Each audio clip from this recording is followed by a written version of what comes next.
నమస్కారం NS channel కి స్వాగతం। నిజాంపేట్ మండలం నాగదర్ గ్రామంలోని బీఆర్ఎస్ పార్టీ ముఖ్య కార్యకర్తలతో సమావేశమైన గౌరవ నారాయణఖేడ్ మాజీ శాసన సభ్యులు మహారెడ్డి భూపాల్ రెడ్డి వారు మాట్లాడుతూ వచ్చే పార్లమెంట్ ఎన్నికల్లో మనం అందరం కష్టపడి మన బీఆర్ఎస్ పార్టీ అభ్యర్థి గాలి అనిల్ కుమార్ గారిని భారీ మెజారిటీతో గెలిపించుకోవాలని దిశానిర్దేశం చేశారు। ఈ కాంగ్రెస్ ప్రభుత్వం ఇచ్చిన హామీలను నెరవేర్చకుండా కాలయాపన చేస్తుందని, ప్రభుత్వ వైఫల్యాలను ఎండబెడుతూ ప్రజలలోకి తీసుకుపోవాలని సూచించారు। ఈ కార్యక్రమంలో ఎంపీటీసీ గోపి, మాజీ ఉప సర్పంచ్ అడిగప్ప, నాయకులు, కార్యకర్తలు తదితరులు పాల్గొన్నారు। మన ముస్లింల వక్ఫ్ భూములు కబ్జా అయితే నేను అది ఇప్పించలోని నేనే, హిందువుల రామాలయాలకు సంబంధించిన భూములు కబ్జా చేస్తే, కాశీనాథ్ మందిర్కు సంబంధించిన భూములు కబ్జా చేస్తే ఈ కాంగ్రెస్ వాళ్ళే కబ్జాలు చేశారు। వాటి హనుమాన్ టెంపుల్ భూములు కబ్జా చేస్తే అవన్నీ ఇడిపించింది నేను। గుడిలోకి ఇచ్చిన వాళ్ళు గుడి గులగొట్టి గుణార్థంగా చేస్తే ఏ బీజేపీ వాడు మాట్లాడలేదు, ఎవడు మాట్లాడలేదు।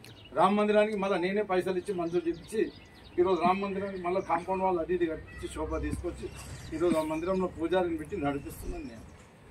ఈ రకంగా అన్నీ మేమే చేసినాం, అందరినీ మేమే చూస్తున్నాం। కేవలం వాళ్ళు ఓట్ల కొరకని ఒకడు ముస్లిం అంటాడు, ఒకడు హిందూ అంటాడు। ముస్లింలకు వాడు చేసింది ఏం లేదు, హిందువులకు వీడు చేసింది ఏం లేదు। కాబట్టి మీరు హిందువులకు మేమే చేస్తాం, ముస్లింలకు మేమే చేస్తాం, అవన్నీ పక్కన పెట్టేసి మీరందరూ కూడా బీఆర్ఎస్ పార్టీకి ఓటు ఇప్పిస్తేనే కార్మికులకు ఓటు ఇప్పిస్తేనే మన హక్కుల కొరకని, మన రాష్ట్ర హక్కుల కొరకని పోరాటం చేయడానికి మనకు అవకాశం ఉంటుంది। ఇది బీజేపీ బీఆర్ఎస్ వాడు ఏం చేసేట్లేదంటే చాలా చేసినాం। బీఆర్ఎస్ పార్టీ అధికారంలోకి రాకముందు ఇప్పుడు వీడు పచ్చి అబద్ధాలు మాట్లాడతాడు। సురేష్ షెట్కర్ గారు పచ్చి అబద్ధాలు మాట్లాడతాడు। ఈ రోడ్డు నేనే ఇచ్చిన సంగారెడ్డి నాందేడు ఒక రోజు ఎక్కడున్నదిరా నీ ముఖం? ఆ రోజు నేను బీఆర్ఎస్లో ఉన్నా, తలుపులు ఓట్లు అడగకూడదు అని చెప్పేసి ఆయనకు జవాబు ఇవ్వాల్సిన అవసరం మన అందరి పైన। 5 సంవత్సరాలు ఎమ్మెల్యే చేసి ఊరికి చేసింది ఏం లేదు, 5 సంవత్సరాలు ఎంపీ చేసి ఊరికి చేసింది ఏం లేదు, మన రోడ్లు బాగు చేసింది లేదు। నారాయణఖేడ్ పట్టణం బాగు చేసింది, వాడు ఉండే పట్టణం నారాయణఖేడ్, కనీసం నీళ్ళు కూడా తాగిపోయలేకపోయారు। మొత్తం నేను ఎమ్మెల్యే చేసినప్పుడు ఏ గల్లీలో పోయినా కంపు కంపు కంపు, ఒక సీసీ రోడ్ లేదు, ఒక మోరీ షాప్ లేదు, ఎక్కడ చూస్తే అక్కడ చెత్త చేసి అంత అధ్వానంగా చేసిన వాళ్ళు, కబ్జాలు చేసిన వాళ్ళు, మరి దౌర్జన్యాలు చేసిన వాళ్ళు, హత్యలు చేసిన వాళ్ళు। ఈరోజు కాంగ్రెస్ పార్టీ అధికారంలోకి వచ్చింది, అధికారంలోకి రాగానే చంపసప్పని అడగొట్టి ఆయన కాలు ఇరగొట్టేసింది।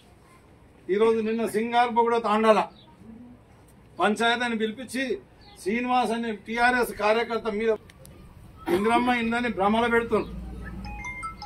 ఇంతకుముందు ఇంద్రమ్మ ఇండ్లు ఏమైనాయి? ఈ ఊరికి ఇచ్చిన 1200 ఇండ్లు ఎటుపోయినాయి? యాడున్నాయి చూపెట్టమని కాంగ్రెస్ వాళ్ళకు ఉన్నాయా అన్న? ఒక ఇల్లైనా కనిపిస్తుందా?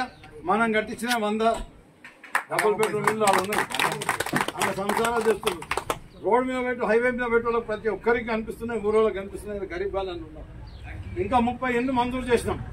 ఉట్టినే ఇంద్రం బిల్లు ఇస్తాం, బీకిస్తామని మన ఓట్లు తీసుకునే ప్రయత్నం చేస్తాం। వాళ్ళ అధికారంలోకి వచ్చిన తర్వాత మీ ఇళ్ళ కొద్ది పైసలే వసూలు చేస్తారు, కానీ మీకు ఇల్లు ఇస్తామని మీ దగ్గర 100 పైసలు వసూలు చేస్తారు, కానీ ఇల్లు ఇచ్చే ప్రసక్తి అయితే ఉండదు। కాబట్టి ఆ కాంగ్రెస్ వాళ్ళ మాటలు నమ్మకండి। వాళ్ళ అధికారం నుండి ఏమీ చేసింది లేదు, ఈ గ్రామానికి మన తాలూకాకు చేసింది ఏం లేదు। ఇంకోటి మనకు జరగబోయే నష్టాన్ని వాళ్ళు లాభాన్ని మనకు నష్టం చేసింది। ఏం నష్టం చేసిందంటే బసవేశ్వర లిఫ్ట్ ఇరిగేషన్ ప్రాజెక్ట్ ద్వారా నారాయణఖేడ్ నిండా అన్ని భూములకు నీళ్ళు ఇచ్చే కొరకని 1,30,000 ఎకరాలకు నీళ్ళు ఇచ్చే కొరకని ఏర్పాటు చేస్తే దాన్ని క్యాన్సల్ చేసి ఈరోజు మనం రైతులు బతకకుండా చేసిన పార్టీ ఆ కాంగ్రెస్ పార్టీ। అట్లనే మనకేమో నిజాంపేట గ్రామానికి కాళేశ్వరం 19A ప్యాకేజ్ రాదు, 19A ప్యాకేజ్ని కూడా క్యాన్సల్ చేసి కాళేశ్వరం దానిలో నీరు రాలేదు।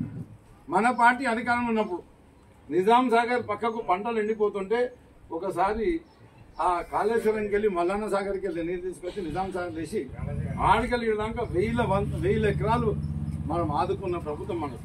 ఈరోజు వాళ్ళు రాగానే సరే ఏమన్నా మన చెరువులు ఉన్నాయి, తూమిపోతుంది, లేకపోతే అలుగులో జల్లెడబడి అలుగులకి నీళ్ళు కారిపోతుంది, దాన్ని మరమ్మతు చేసుకుంటామా ఏం చేస్తాం మనం? అది మరమ్మతు చేయకుండా ఓకే టీఆర్ఎస్ పార్టీ మీద దొబ్బేసి మనకు అందరికీ ప్రజలకు నీళ్ళు అందకుండా చేసింది, మన 19A ప్యాకేజ్ క్యాన్సల్ చేసింది ఈ కాంగ్రెస్ పార్టీ అని చెప్పేసి మీ అందరికీ తెలుసు। కాబట్టి మన బతుకు తెరువులు